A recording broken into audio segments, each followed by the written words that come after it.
Hello दोस्तों, speak well के grammar के सेशन में आपका फिर से स्वागत है। मैं आपका ट्रेनर नवीन और आज का हमारा विषय है प्रेपोजिशन या हिंदी में कहूं संबंधवाचक अव्यय। प्रेपोजिशन क्या है उसके पहले मैं कुछ वाक्य आपसे कहना चाहता हूं। The book is table. Book table है।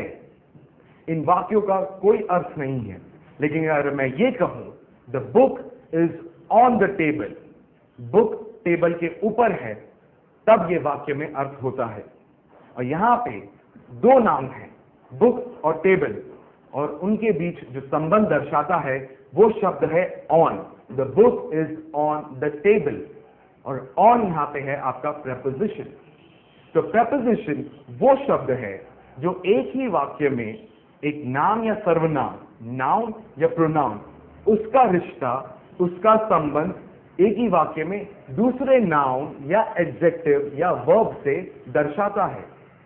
प्रेपोजिशन के उदाहरण हैं जैसे ऑन यानी ऊपर, इन यानी अंदर, अंडर यानी नीचे, ओवर यानी ऊपर, फॉर यानी के लिए, ऑफ यानी का, इत्यादि इत्यादि।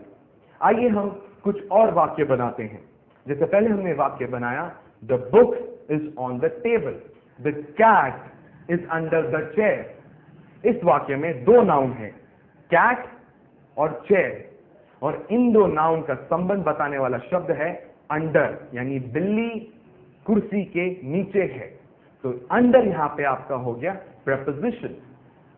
दूसरा वाक्य, please write with the pen. कृपया करके कलम के साथ लिखें। यहां पे एक नाउन है पेन और दूसरा है वर्ब यानी क्रियापद राइट, और इन दो के बीच जो संबंध दर्शा रहा है वो शब्द है विथ।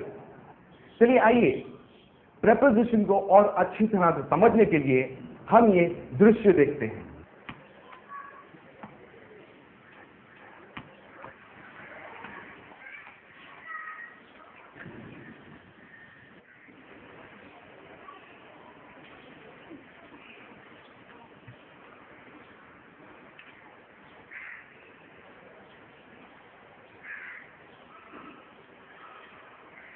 तो आपने भी ये दृश्य देखा, क्या सीखा आपने?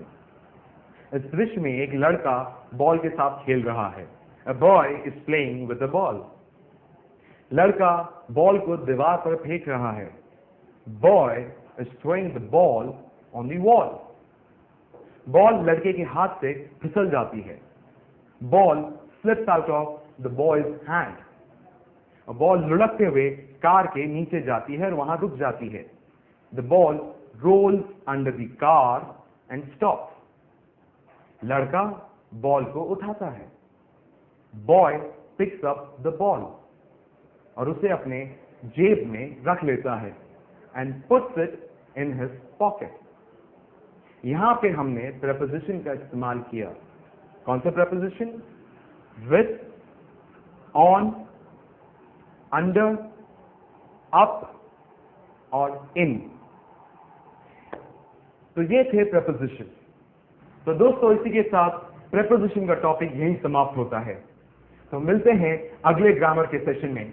तब तक के लिए आपका ये ट्रेनर नवीन आपसे अलविदा कहता है। So until the next session, good bye.